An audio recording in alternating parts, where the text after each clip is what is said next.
A master of the NFL. I'm sorry. Yes, a master of the NFL mock draft season. He is Ryan Wilson, CBSSports.com, with the First Pick podcast with a brand new podcast co-host. I'm trying to remember. I don't remember who it is, but Ryan will tell us because Ryan is with us now on the Adam Gold Show. Who is your new co-host, and can he possibly be as good as Rick Spielman? I was going to joke that Adam Gold, you are the new co-host, and you've already forgotten that. It's actually former Titans GM Rand Carthon. Okay. There's only one Rick Spielman, but Rand has been great. We were together at the Colorado Pro Day last week, did some shows from there. We were at the Cam Ward Pro Day a week prior to that. So, yeah, Rand's been amazing, and it's been fun after Rick dumped me and left me at the altar to help save the Jets. Rand has very graciously stepped in to pick up the slack, and it's going great so far, so I'm excited about that. I cannot believe that he left you for the Jets. That is that is like the biggest insult ever. Ryan Wilson, I'm just kidding. Ryan Wilson, CBSSports.com. All right, you have been absolutely steadfast every mock draft I have seen, and do you do one every day? It feels like it. It feels like it. Right. I don't know how often you do them, but I see, like last updated, 410. Today is 410. You still have Mike Green from Marshall at number 8, outside linebacker, edge rusher to the Panthers at number 8. Everybody else has him in the first round, but most people have him later. Why are you so in on Mike Green for the Panthers? Yeah, and he might end up going later just because of some off-field concerns, things he's addressed. I think he talked about them at the Combine. But on the field, he's special. And look, there could be certainly other options there. Like Jalen Walker's a fantastic football player. He would make sense there at 9. A little more versatility because he can play more of a Frankie Louvu role when he was there. You can play him off ball. You can play him on the edge and anywhere in between. But Mike Green, and I say this all the time, no one played with more hair on fire ability than Mike Green for 60 snaps a game. And, sometimes you'll get 10 snaps out of a guy and they'll take a breather. You get 20 snaps out of a guy. Mike Green is redlining it every single snap. And the effort he played reminded me a lot, and they're similar size as well. The effort he played reminded me a lot of Will Anderson Jr. coming out of Alabama when the Texans traded back up for him. And everyone said this is a terrible trade because they gave up so much. And no one has said anything since. They got C.J. Stroud and Will Anderson Jr. And I think that's what you're going to get from Mike Green, that sort of playmaking ability.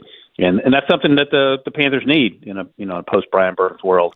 But again, like I said, if you told me that it was the Jalen Walker there, for example, I could certainly get behind that all day long too. Ryan Wilson, CBS Sports, is joining us here on the Adam Gold Show. So because of the off-the-field issues that, again, you say he addressed at the Combine, that's fine. I mean, the league makes up off-the-field issues for players. I'm not saying they do that in this case. Would he be a candidate if the Panthers wanted to trade back, 5, 8, 10 spots, pick up another third-round pick, let's just say? Is there a good chance they could get the same player they would take at 8 at, say, 18? Yeah, no, there's an opportunity for sure because you don't have a sense for how all these teams feel about him. And then this defensive class is so deep, especially along the defensive line and the edge rush position. Maybe you go in another direction if you're a team above the Panthers. Should they trade down? Offensive line is not slim pickings, but it won't be like last year where they had 9 guys go in the first round. So teams that need offensive line help, like the New England Patriots, for example, or maybe the Chicago Bears at 10, those are all considerations. And then the quarterbacks, Cam Ward. And then the question becomes with quarterback 2, if Shadur gets past 9, where the Saints are, he might be on the board till 21. And that could be an opportunity for some teams to trade up into that range you're talking about for Carolina to be in, but with the understanding that they're not going to take an edge rusher. They're going to take a quarterback if they want Shadur between pick 9 and 21 if they don't want to wait around to see what the Steelers do. All right, so let's get to Shadur Sanders, who you have going number 2 right now to the Cleveland Browns. I have many questions about that. The first is, would Deion Sanders allow that? Is Cleveland on his, yes, you can draft my son list? Yeah, no, I think so. And that's a fair question. That's something that I have said previously during the pre-draft process. But last Friday in Boulder, Browns owner Jimmy Haslam was there, Andrew Berry, the GM, and Kevin Stefanski, the head coach. They were all there. And I think Dion and Jimmy were having a conversation for a while. So it was the first time I think that's what I heard the first time they had met. But they were able to talk, and I don't think they would have showed up if Shadur wasn't in the conversation. Obviously, Travis is there. I think Shadur makes sense at number 2 just because you can't go into the season with Kenny Pickett. Right. But they also, let's be honest. And they also pick at 33, so they could do something to the back end of the first round if they wanted to trade back into the first round. And coming out of that pro day, the feeling was, when you talk to folks, is that everyone knows Cam's going number 1, but it felt like the choice was down to Travis or Abdul at number 2.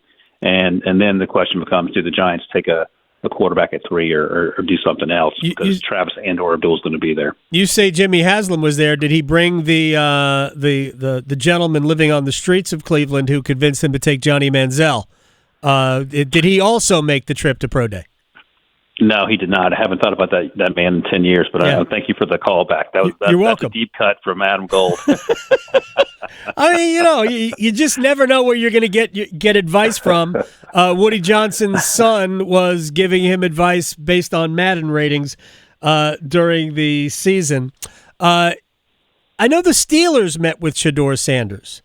And you just said that if Sanders goes past the Saints at number 9, that he could still be there at 20. I find that hard to believe that he would still be there at 21. Are the Steelers at this point tired of waiting for Aaron Rodgers? I don't even know if it matters if they're tired of waiting because Aaron Rodgers doesn't feel like anything more than a one-year situation anyway, right? For being honest. And then the question becomes, how are the personalities of Mike Tomlin and Aaron Rodgers going to work in the same building if they draft Shadur Sanders? Because, Shadur Sanders obviously wants to play football. And I'm assuming there's going to have to be some conversations about, Aaron, this is your team in 25 and 26. When you retire or move on, Shadur will be able to ease into that role. And that might be best-case scenario for everyone involved, if we're being honest. Because, we see all the time, Jaden Daniels and Bo Nix as the exception. You throw the quarterback out there, and he just struggles. And Pittsburgh's certainly a much better situation than going to Cleveland or Tennessee as a young quarterback.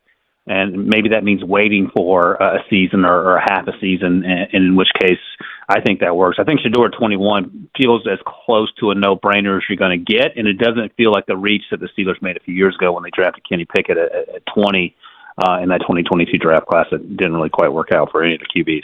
But let me just dig in a little bit more to Shadur Sanders. Why would somebody who was a candidate to be the first pick overall, a month ago, why could that guy slip past 9, considering, I look around, there's teams that need quarterbacks. Like, I'm not saying that Shadur Sanders is the answer, but worse quarterbacks have been taken earlier in the draft, and, Tennessee obviously can speak to that. Heck, the Jets can speak to that. Yeah. So how is it possible that he would, why would he slip past the Jets? At whatever the Jets pick 8, why would he slip past the Jets or 9? Yeah, so the Jets, they have Justin Fields on a 2-year deal, and maybe they feel comfortable with him there. And then also they need offensive line help, and that's a sweet spot to get an offensive lineman, right, as opposed to Shadur's not a developmental quarterback, but any rookie quarterback is going to take time to develop to some degree. Sure. If you throw him out there, especially on a Jets team that wasn't very good last year. And this almost, ironically enough, feels like what happened to Aaron Rodgers back in 2005 because it was him or Alex Smith at number 1. Yep. And then Aaron last until the 20s because none of those teams really needed quarterbacks, and then the Packers sort of had him fall in his lap. And that could be what happens to Shadur because I won't read every single name, but after the Saints, you look down the list of teams, and there's not a glaring need at quarterback for any of those teams. Seattle at 18, maybe, but they signed Sam to a 3-year deal, and it doesn't feel like it would make sense to bring in competition for Sam to get him sort of concerned about his job security. And then you get to 21, and they're the Steelers staring you in the face. And it just feels like if the Saints and Kellen Moore in his first year, if he wants to roll with Derek Carr and not upset that apple cart, then maybe they pass on Shadur because right, they do have Spencer Rattler, they do have Jake Haener, and then the free fall could commence from there. Ryan Wilson, CBSSports.com, is joining us here on the Adam Gold Show. All right, other than Shadur Sanders, who is a name we have been talking about, among the, top 4 or 5 picks, who is a candidate to drop way deep into the first round? Oh, so let's see. I don't know if way deep would be the way I would characterize it, but Tepper McMillan's going to be interesting, the wide receiver out of Arizona. Right. I love him. I think he's a great player. But if you're in the sort of popular land, he's about his number 6 to the Las Vegas Raiders. But if the question is Tepper McMillan or Ashton Jeanty, you get the sense the momentum's pushing towards Ashton Jeanty, the running back. Right. And he didn't catch a lot of passes last year at Boise State, but in 2023 he caught a ton. So he gives you that versatility, and he is every bit as juiced up as Jahmyr Gibbs or Bijan Robinson, the 2 first-round picks a couple years ago, who went 8-12, I believe. And knowing that, Tedrow could slip a little bit. The Jets at 7 makes sense, but I just mentioned they might want to go offensive line to help their young quarterback. And then it could be a situation where you see Tedrow last to the middle of the first round. Maybe he gets even into the 20s. But on the one hand, a potential top 6 pick, and maybe he slips a little bit just because he's a victim of circumstance. It has nothing to do with who he is or just how he fits with the team.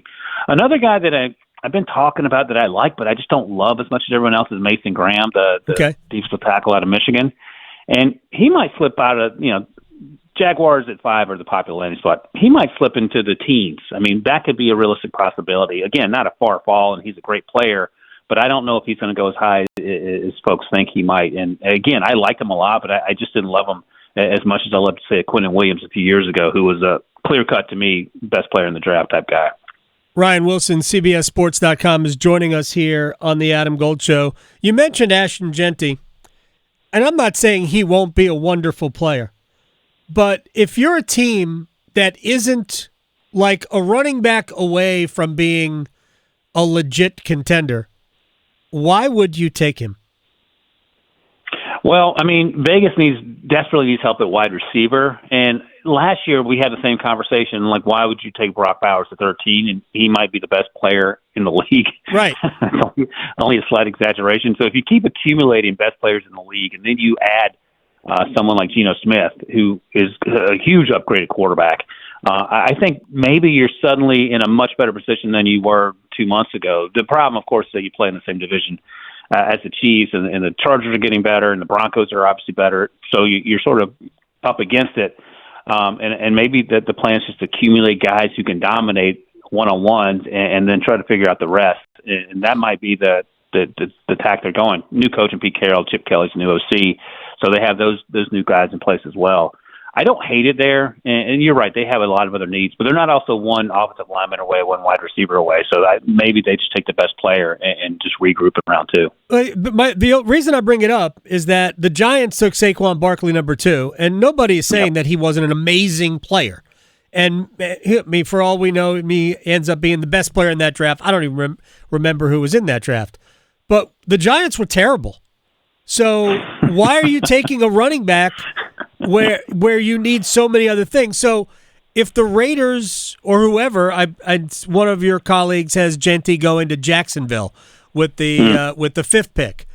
I mean, to me, the running back is like the last piece you add, because you can find running backs who can be successful in rounds 3, 4, 5. You just can find running backs late in the draft. Is Washington going to take the kid from North Carolina? He might go higher than that. He could go 20 to the Broncos, which feels like a great fit. For the longest time, tight end felt like the biggest need for Denver. Then they signed Evan Ingram, and then it turned to the running back position, where they don't have a lot of depth there. They certainly don't have anyone the size of Amari and Hampton, and that can do what he does.